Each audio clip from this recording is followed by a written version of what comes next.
ബേപ്പൂരിലെ lodge മുറിയിൽ വലനെയ്ത്തു തൊഴിലാളിയെ കഴുത്തറുത്ത നിലയിൽ കണ്ടെത്തി. സംഭവം കൊലപാതകമെന്ന് പോലീസ്. ലോഡ്ജ് മുറിയിലുണ്ടായിരുന്ന 4 പേരെ കേന്ദ്രീകരിച്ച് അന്വേഷണം പോലീസ് ആരംഭിച്ചിട്ടുണ്ട്.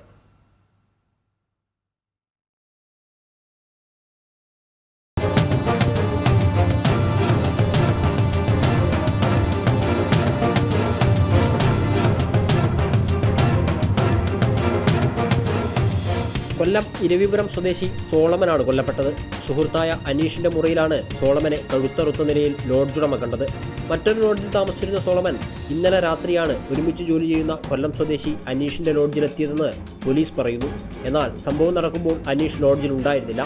സോളമന്റെയും അനീഷിന്റെയും മറ്റു 4 സുഹൃത്തുക്കൾക്ക് മുറിയുടെ താക്കോൽ കൈമാറി അനീഷ് 2 ദിവസം മുമ്പ് നാട്ടിലേക്ക് മടങ്ങിയിരുന്നു. ഇന്ന് രാവിലെയാണ് സോളമനെ ബേപ്പൂരിലെ 3 സ്റ്റാർ ലോഡ്ജിലെ മുറിയിൽ മരിച്ച നിലയിൽ കണ്ടത്. മുറി തുറക്കാത്തതിനെ തുടർന്ന് സംശയം തോന്നിയ ലോഡ്ജ് ഉടമ മുറി തുറന്നു നോക്കിയപ്പോൾ കഴുത്തറുത്ത നിലയിൽ ചോരയിൽ മുങ്ങിക്കിടക്കുകയായിരുന്നു സോളമൻ. തുടർന്ന് ബേപ്പൂർ പോലീസിൽ വിവരം അറിയിച്ചു. കൊലപാതകമാണെന്ന നിഗമനത്തിലാണ് പോലീസ്. സോളമന്റെ കൂടെ ഉണ്ടായിരുന്ന 4 പേരെ കണ്ടെത്താനുള്ള ശ്രമം ആരംഭിച്ചതായി പോലീസ് അറിയിച്ചു. CCTVകൾ പരിശോധിക്കുന്നുണ്ട്. രാവിലെ വിരലടയാള വിദഗ്ധരും ഡോഗ് സ്ക്വാഡും സംഭവ സ്ഥലത്തെത്തി തെളിവുകൾ ശേഖരിച്ചിരുന്നു. ജനം, കോഴിക്കോട്.